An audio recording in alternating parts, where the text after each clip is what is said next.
এখন থেকে শিবচরে যে কেউ মাদক ব্যবসায়ী, মাদক সহ যারা আমাদেরকে ধরিয়ে দিতে পারবে, আমার নিজস্ব তহবিল থেকে আমি নিজে তাকে নগদ অর্থ দিয়ে আমি তাকে পুরস্কৃত করবো ইনশাআল্লাহ। আসসালামু আলাইকুম রহমতুল্লাহি ওয়া বারাকাতুহু।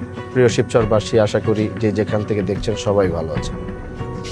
আপনারা অবশ্যই আমাদেরকে প্রত্যাশা করে, বিশ্বাস করে আমাদেরকে ভোট দিয়েছিলেন এবং সেই বিশ্বাসকে রক্ষা করতে গিয়ে অন্যায়, অবিচার, মাদক মুক্ত সমাজ গড়ার অঙ্গীকার নিয়ে আমরা ভোটের আগে আপনাদের দরজার সামনে গিয়েছিলাম এবং সেই প্রত্যাশা নিয়ে এখন পর্যন্ত আমরা কাজ করে যাচ্ছি। প্রশাসনের সহযোগিতা পেলেও করছি, না পেলেও করছি, কিন্তু তারপরও আমরা আমাদের সেই যাত্রা চালিয়ে যাচ্ছি এবং চালিয়ে যাব যতদিন আমরা ক্ষমতায় থাকবো বা না থাকবো। এটা আমাদের কাজ, আমরা করব। দেশকে বাঁচাতে হবে, দেশের মানুষকে বাঁচাতে হবে, যুব সমাজকে বাঁচাতে হবে। এই যুব সমাজকে বাঁচানোর জন্য আমরা আমাদের জীবনকে বিগত দিনেও অনেকবার হুমকির মধ্যে ফেলেছি।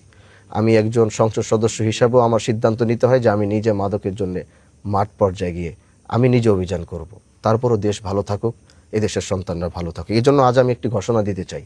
সেই ঘোষণাটি হচ্ছে, এখন থেকে শিবচরে যে কেউ মাদক ব্যবসায়ী, মাদক সহ যারা আমাদেরকে ধরিয়ে দিতে পারবে, আমরা তাদেরকে, বিশেষ করে আমি আমার নিজস্ব তহবিল থেকে আমি নিজে তাকে নগদ অর্থ দিয়ে আমি তাকে পুরস্কৃত করবো ইনশাআল্লাহ। সেই জন্য আমরা চাই এই শিবচরটাকে মাদক মুক্ত করতে।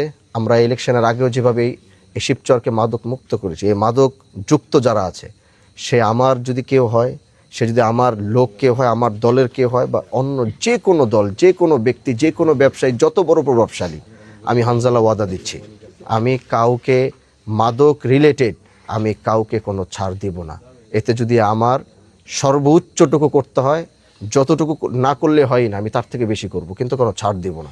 কোনো পরিচয় কাজ হবে না, কোনো দল কাজ হবে না, কিচ্ছু কাজ হবে না। এজন্য মাদক মুক্ত সমাজ গড়ার জন্যে শিবচরের প্রত্যেকটি মানুষকে আহ্বান করব, আপনারা যার যার জায়গা থেকে মাদক, আমি তো নিজে থাকবো, নিজে মাঠে কাজ করবো, সাথে আছি, পাশে আছি, নিজে থাকবো, তারপর কেউ যদি আমাকে মাদক সহ আমাকে ধরিয়ে দিতে পারবে, আমি নিজস্ব তহবিল থেকে তাকে পুরস্কৃত করব ইনশাআল্লাহ। সে পুরস্কার পেয়ে খুশি থাকবে, আমি এতটুকু বলতে পারি।